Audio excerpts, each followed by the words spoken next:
Greetings, welcome back to Black Bear News, where we are discussing climate change, abrupt climate change, and things adjacent. And I want to start out with something concerning YouTube and content creators. And we all know that there is a bit of, what's the word I'm looking for? Hanky-panky, shenanigans, things going on with YouTube squashing or trying to squash alternative voices, not on the right and the left. But so this is a video from Kyle Kalinski's Secular Talk, and he's actually talking about a video from David Pakman. But basically what's happened is that YouTube is squashing recommendations for alternative news media and instead trying to recommend only large corporate outlets, CNN and MSNBC and all those, maybe even Fox News. So alternative voices are being squashed. Basically, I'm not going to roll any of this video, but I'm going to link it below, and you guys can check it out. It's it's pretty infuriating. They've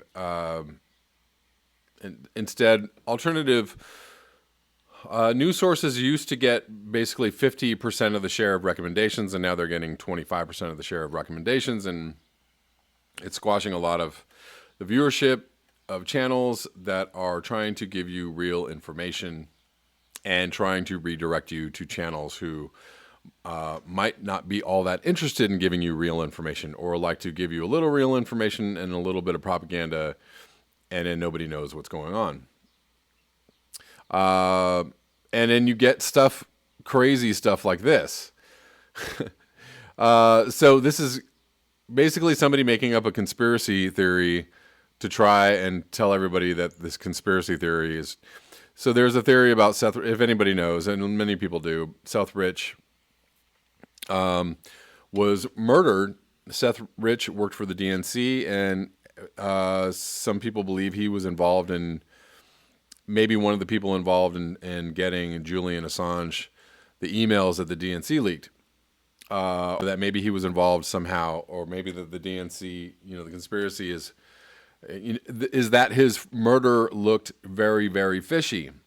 Lots of people were reporting on this. Lots of people on the right and the left were talking about this, were suggesting that more investigation was necessary. And there's people that have done very extensive. There's been a lot of progressive channels that did extensive looks into this, right after the 2016 election. People aren't talking about it as much anymore. But this fool, Michael Isikoff, who writes for Yahoo News, is going to tell you that it's the Russians that planted this conspiracy theory. So it's totally wrong, and anybody who talks about this is, has had their brains subverted, and they shouldn't be listened to. That's what this is trying to tell you. This is a conspiracy theory. No, the Russians did not plant this story. The Russians did not make up this story. People were talking about this all on their own accord. They were saying, hey, this doesn't look right, and what about the connection between Seth Rich, Julian Assange, and, the DNC shenanigans that were happening in 2016. This should be investigated. So this is, this is basically the deep state, or the powers that be. This is their way of saying, don't look don't look behind the curtain. Don't look anymore over here, because we know this is Russia. This is just Russia. It's Russia. It's Russia. Once again, I have to say, people that traffic in the Russiagate or Russia conspiracy theories are they're doing a disservice to people who are really trying to give you real information. They're doing a disservice to this channel and other channels like this channel. Progressive channels, people who are calling out the mainstream media fake news, conspiracy stuff that they're just making up. And, they've got a lot of people brainwashed. This is true. I'm going to leave this article here. You guys can read this and think what you want, but this is The previously unreported role of Russian intelligence in creating and fostering one of the most insidious conspiracy theories to arise out of the 2016 election is disclosed on Yahoo News presents Conspiracy Land. Skullduggery. Yeah, that's a good word. Yeah, no, this is skullduggery. This is the skullduggery. The DNC tilting the playing field in favor of Hillary Clinton was skullduggery. The things that were going on in those emails, total skullduggery. People were resigned over those emails because they were like, oh, caught, sorry. But again, they just got to keep trotting this stuff out. Let's move on to some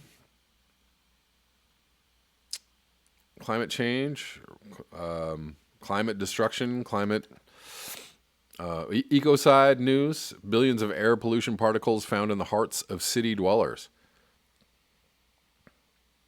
The hearts of young city dwellers contain billions of toxic air pollution particles, research has revealed. This is from The Guardian, and this is from today.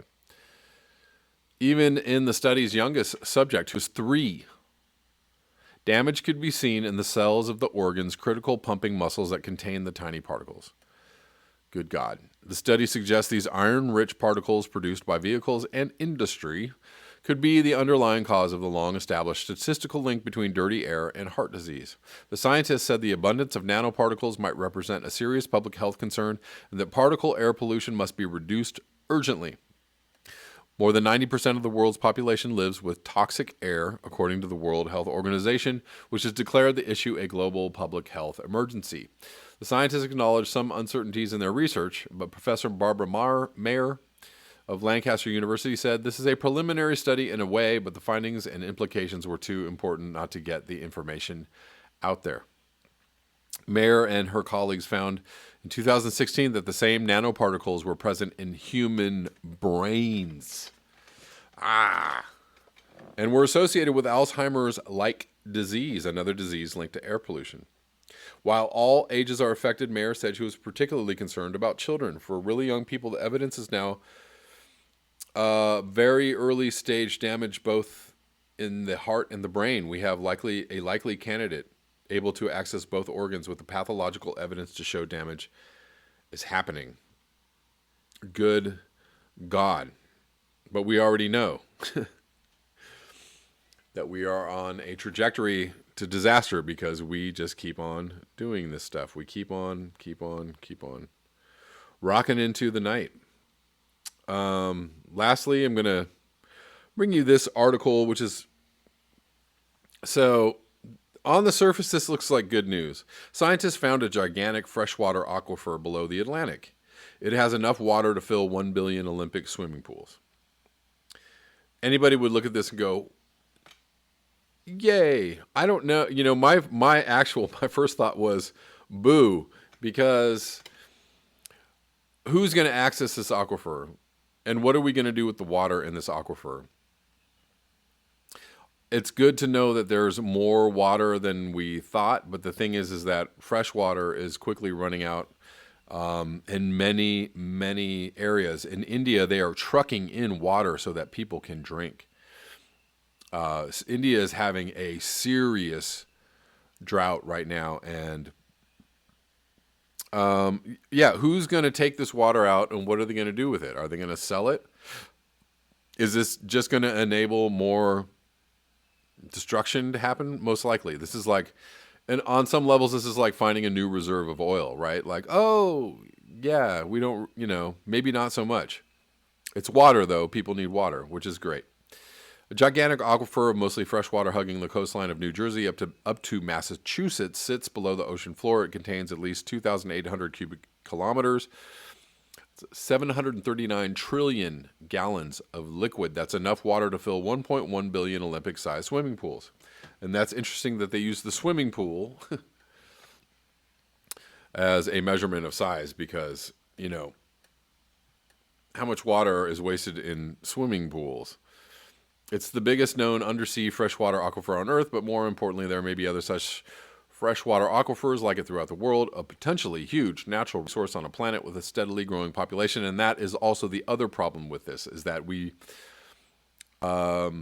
should be we should be calling the end of resources now. You know, we use 1.6 billion, 1.6 Earths or 1.7 Earths a year in resources. That's all we need is more resources to exploit and waste. Why not just leave this there for, you know, emergency use later? Are we going to do that? Probably not. Since at least the 1970s, companies in the region drilling for oil on the seafloor would sometimes hit pockets of fresh water, but it was unclear as to how much water was down there. We know there was fresh water down there in isolated places, but we did not know the extent or geometry. Chloe Gustafson, a PhD candidate at Columbia University, and the study's lead author, said in a statement, "It formed after the Ice Age." 2015, Carrie Key, a geophysicist at Columbia University, and Rob Evans, a geologist and physicist at Woods Hole Oceanographic Institution, dropped special instruments to the ocean floor near those old oil drills to measure electromagnetic fields and map the water. Since fresh water is not as good of a conductor of electromagnetic waves as salt water, the fresh water stood out. Their research showed the aquifer, which lies about 600 feet below the ocean floor, ran from the shoreline out as far as 75 miles away from the coast. Anyway, so they're talking about how it got there. I'm going to link this below. You guys can check that out. I don't know if this is good news, bad news. I'm unsure how to feel about this. It's all we need is for people to feel like, oh, we're fine. We got that 1.1 billion pools full of fresh water in the Atlantic Ocean, so we're good to go. That's not, you know. I'm going to read another article that's in my next video that delineates somewhat the problem with the utilization of resources and efficiencies. So thank you so much for your eyes and your ears and your conscience. If you would like to support this channel, you can do so at the links below. Until next time.